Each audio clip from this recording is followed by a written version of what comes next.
हमारी बहन यहां पर उपस्थित चंद्रशेखर जी, पार्टी के सभी वरिष्ठ नेतागण, चुनाव का समय है।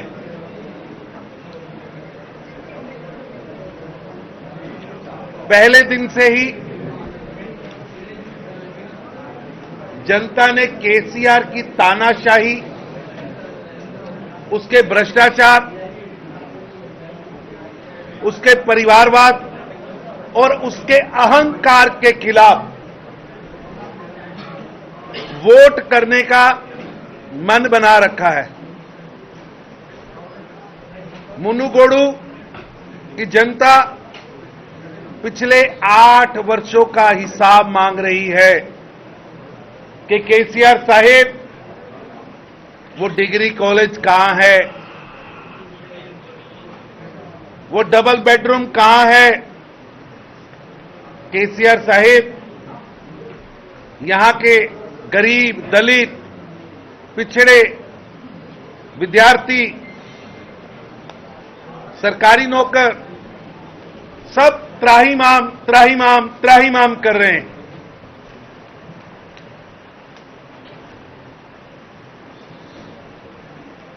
तेलंगाना के किसी भी कोने में चले जाइए, जनता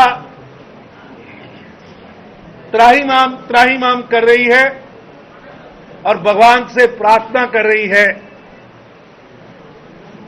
कि कब समय आए और बाय बाय टाटा केसीआर कह के केसीआर सरकार से मुक्ति मिले। मुनुगुडु का चुनाव एक ट्रेलर है और मुनुगुडु की जनता को भी मालूम है कि इस चुनाव के माध्यम से वो केसीआर के अहंकार के खिलाफ, केसीआर की तानाशाही के खिलाफ, केसीआर के भ्रष्टाचार के खिलाफ, केसीआर के परिवारवाद के खिलाफ वोट करने जा रहे हैं। एक तरफ बंगारू तेलंगाना का सपना लेकर, नरेंद्र मोदी जी का आशीर्वाद लेकर बंडी संजय जी के नेतृत्व में भारतीय जनता पार्टी के कैंडिडेट राजगोपाल रेड्डी यहां खड़े हैं, जिनका सपना है, मोदी जी का सपना डबल इंजन की सरकार, मोदी जी का सपना बंगारू तेलंगाना। और दूसरी तरफ केसीआर की लीडरशिप में एक परिवार का कुटुंब यहां बैठा है और वो कुटुंब का कैंडिडेट प्रभाकर रेड्डी है। प्रभाकर रेड्डी जी का किरदार, उनका चरित्र, उनका व्यवहार जनता जानती। हालात ये हैं, ना तो केसीआर साहिब, ना केटीआर साहिब, ना कविता, ना हरीश बाबू, कोई भी कैंडिडेट को साथ लेकर चलने को तैयार नहीं है। ऐसा हीरा मुनुगुडु में टीआरएस ने दिया है कि जिस कैंडिडेट को आज भी नेता अपने साथ लेकर चलने पर शर्म महसूस कर रहे हैं कि प्रभाकर रेड्डी के साथ हम चलेंगे तो जनता हमारे बारे में क्या कहेगी। कई गांव में घटनाएं हुई, लोगों ने अपने घरों के गेट बंद कर लिए, महिलाएं पीछे चली गई कि ये कैसा उम्मीदवार केसीआर साहब ने दिया। मित्रों, मेरी आपसे विनती है, केसीआर साहब परिवारवाद, भ्रष्टाचार, तानाशाही, अहंकार के तो अग्रदूत थे ही। अब मेरे को केसीआर साहब की एक नई प्रतिभा पता लगी, वो फिल्मी पटकथा भी लिख सकते हैं, फिल्मी स्टोरीज भी लिख सकते हैं। जिस तरह उन्होंने पिछले दिनों 3 विधायक खरीदने का पटकथा लिखी है, वो पटकथा भी फिल्मी है और नकली है, और किरदार शामिल किए गए किरदार नकली भी है, फिल्मी भी है और दागदार भी है। जिनके ऊपर कर्नाटका में ड्रग केस रजिस्टर्ड हो, जो लोग वहां से ही ड्रग पार्टियां करते आए हों, भ्रष्टाचार के पर्चे रजिस्टर्ड हों, जिनके ऊपर नकली बीए का वोट बनाकर ग्रेजुएट कॉन्स्टिट्यूएंसी में वोट करने का अपराध रजिस्टर्ड हो, जो पेशेवाराना अपराध करने की आदी हो, वो चांद पर थूक रहे हैं। चांद पर थूक रहे हैं आप। केसीआर साहब, आपने पटकथा तो ठीक लिखी,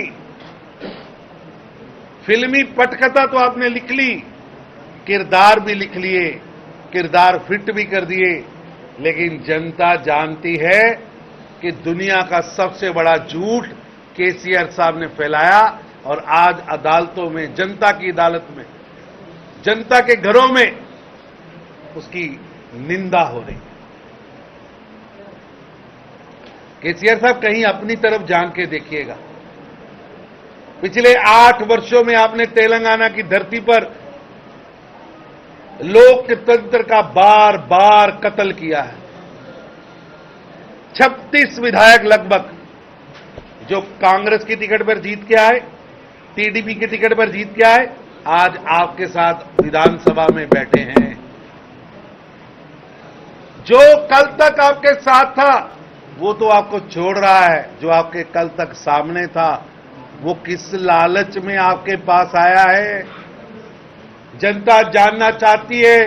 ये अटैची का खेल, ये अटैची का खेल जो आपने फिल्मी पटकथा में लिखा है, क्या खेल आप खेलते रहे?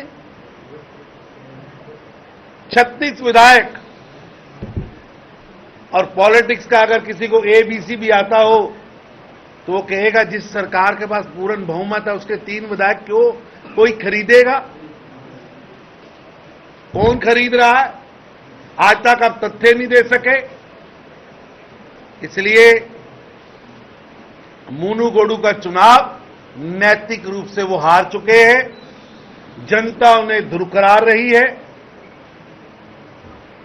और जिस दिन इसका परिणाम आएगा आपके सामने होगा कि केसीआर साहिब ये सीट भारी मतों से हारेंगे। अपनी हार को देखते हुए केसीआर साहिब ने अपना सीएम और सचिवालय सभी मंत्री यहां बिठा दिए। हड़कंप मचा है, हड़कंप मचा है।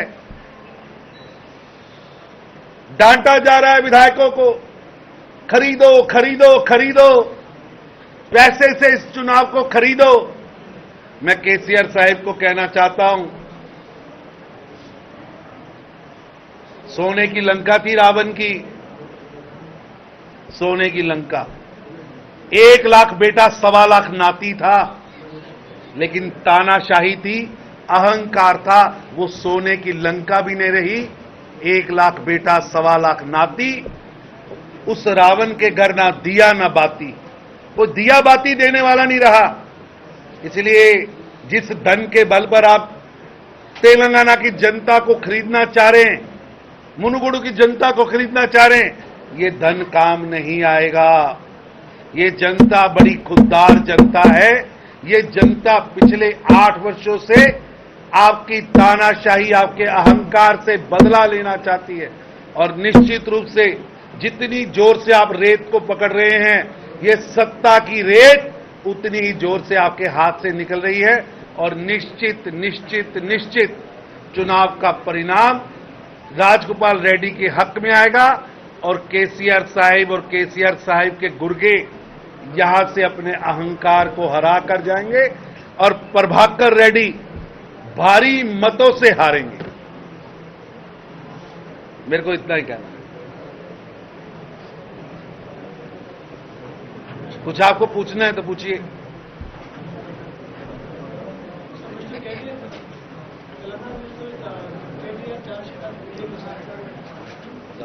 हम तो भैया यहां सत्ता में नहीं थे। चार्जशीट तो पेश करने से पहले केसीआर साहिब को अपने 8 वर्षों पर व्हाइट पेपर जारी करना चाहिए। उन्हें व्हाइट पेपर जारी कर बताना चाहिए कि दलित बंधु की कितनी स्कीम यहां पर बांटी गई, कितने बेडरूम बांटे गए, चावल पर उन्होंने कितना बड़ा झूठ बोला, बंगारू तेलंगाना बनाने के सपने को कैसे चकनाचूर किया। मैं आपके माध्यम से केसीआर साहब से कहता हूं, केसीआर साहब व्हाइट पेपर जारी करिए और अपने 8 वर्षों का हिसाब जनता के सामने रखिए। धन बल से नहीं, रिश्वत तानाशाही से नहीं, तेलंगाना की जनता को वोट लेना है तो बंगारू तेलंगाना बनाने के लिए 4 कदम चलिए तो सही। केसीआर साहब, फार्म हाउस से पॉलिटिक्स चलाना, एयर कंडीशन कमरे से नहीं निकलना, ये अब चलने वाला नहीं है। देश की जनता, तेलंगाना की जनता आपका असली चेहरा देख चुकी, समझ चुकी। कोई और प्रश्न है तो बताइए। दिल्ली से एक स्वामी जी इधर आके एमएलए के अच्छे कर रहे बोल के टीआरएस वाला आरोप कर रहे हैं, आप क्या कह सकते हैं? मैंने तो कहा भाई साहब कि वो फिल्मी पटकथा है और झूठी पटकथा है, उसके किरदार भी झूठे हैं और किरदार भी दागदार हैं, जिनकी हिस्ट्री इस तरह के क्रिमिनल, झूठ, फरेब पर बनी हो, ब्लैकमेलर हो, कर्नाटका में जिन पे ड्रग के पर्चे हों, जो झूठे केस, झूठे वोट डालते हों, वो क्या चांद पर थूकेंगे। चांद पर थूकना है तो पहले सच्चाई पर खड़ा होना होगा। संजय बंडी जी गए कल भगवान के मंदिर में, अपने पे पानी लगाकर वेट होकर वहां जाकर शपथ ली। अगर केसीआर साहब सच्चे हैं तो आए, सच्चे हैं तो आए, वहां खड़े होकर उसी जगह पर भगवान के सामने शपथ लें। सच का बोलबाला, झूठ का मुंह काला। पॉलिटिक्स में ब्राह्मण का क्या विश्वास है? देखिए, भगवान का घर से ऊपर कोई नहीं। हम गए हैं, आए ना, अगर सच है तो वहां खड़े होकर बोले।